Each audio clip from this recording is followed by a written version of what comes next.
মানুষের ঘুমের জায়গা, বসবাসের স্থান তলিয়ে যাচ্ছে। এই কুকুরগুলোর অবস্থা কি হবে? তারা ঘুমাবে কোথায়, থাকবে কোথায়?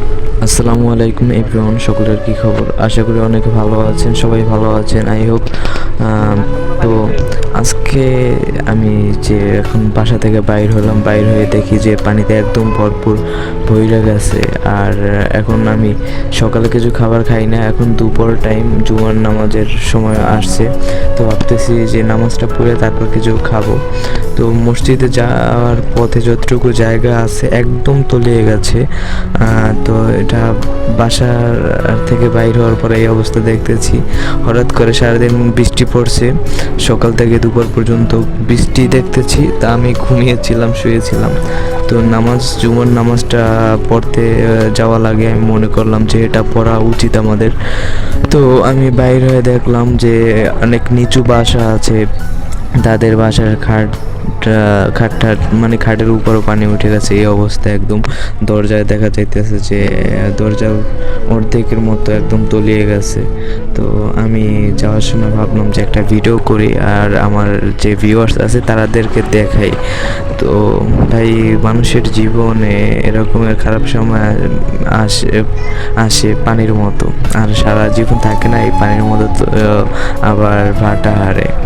তো আমি বলতেছি যে মানে আমার যে সময়টা কাটতেছে বর্তমানে অনেক মানে বেশি খারাপ সময় কাটতেছে, যেটা মানে কারো কাছে বলা হয়নি, কারণ কেউ বোঝে না। আমার ফ্যামিলির মানুষ তারাই বুঝতেছে না ভাই।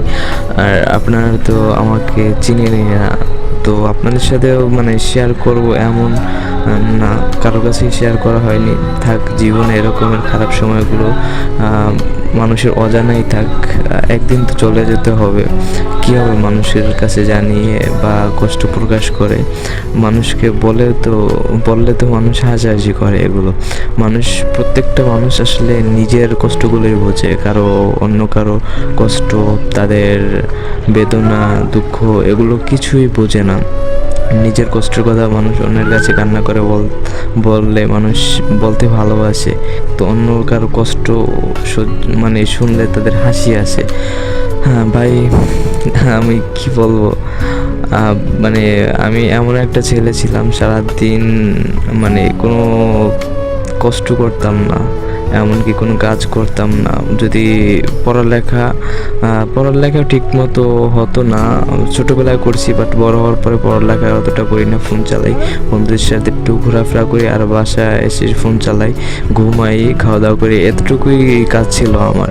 তো এখন বর্তমানে মানে একদম ফোন চালানোর সময় পাচ্ছি না, ভিডিও এডিটিং করবো তো দূরের কথা, কিছু করার সময় পাচ্ছি না।